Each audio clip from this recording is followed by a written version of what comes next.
Alors nous voici dans ce magnifique lieu, ce musée d'art sacré, dans la chapelle Saint-Pierre-Saint-Paul, qui est aussi la chapelle où siégeait avant la confrérie des pénitents du village du Monétier. Ici, on a rassemblé donc une magnifique collection d'art sacré, avec forcément, comme dans toutes nos églises, beaucoup d'autels baroques. On a de magnifiques ornements liturgiques, et puis surtout, on a un statuaire à partir du XVIe siècle jusqu'au XIXe siècle, qui est vraiment somptueux.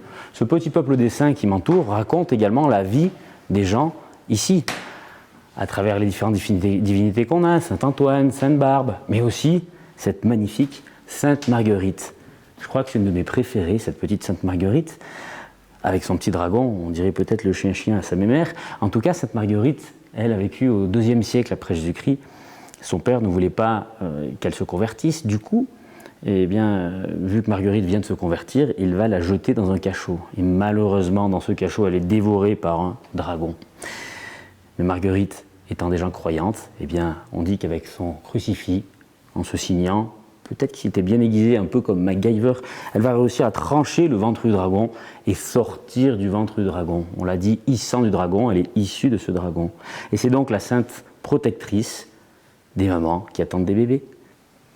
Alors, dans le musée, on présente les œuvres issues des 31 chapelles et églises de la commune du Monétier. C'est un ancien prêtre du village qui avait commencé pour éviter les pillages, de descendre des pièces de ces chapelles d'alpage.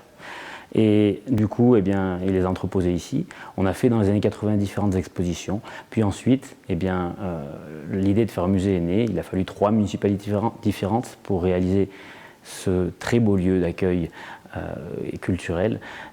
Ici, dans ce magnifique bâtiment qui est classé monument historique et qui présente une somptueuse collection comme on n'en trouve pas dans tout le Briançonnais. Alors maintenant, je vous propose de découvrir un petit endroit magnifique qui est rassemblé dans l'ancienne sacristie. C'est le trésor issu de la paroisse du Monétier. Vous allez voir, c'est magnifique.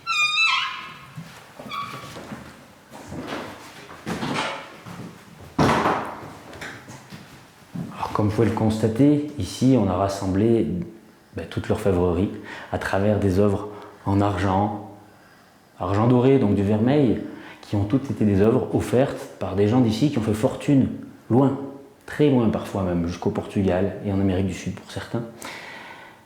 Cette orfèvrerie donc a été offerte en cadeau pour remercier les prêtres qui avaient donné un immense savoir aux gens d'ici, puisqu'à partir du XVIe siècle, on trouve déjà des gens très instruits, qui savent lire, écrire, qui connaissent le latin, et qui font fortune en tant que colporteurs libraires. Et en remerciement, eh bien, ils offrent ces magnifiques pièces, notamment des calices, ciboires, patènes, qui sont les œuvres essentielles pour l'Eucharistie. On a aussi cette magnifique croix processionnelle, qui est une pièce en argent, la plus ancienne des Hautes-Alpes, qui date de 1408 et qui a été faite dans les orfèvreries grenobloises, qui est vraiment splendide, de tous côtés d'ailleurs.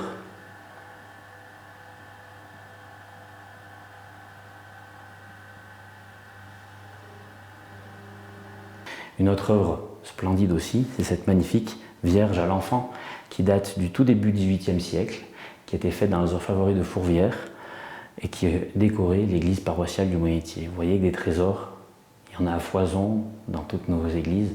Et par un temps très chaud, bien, on est vraiment très très très bien.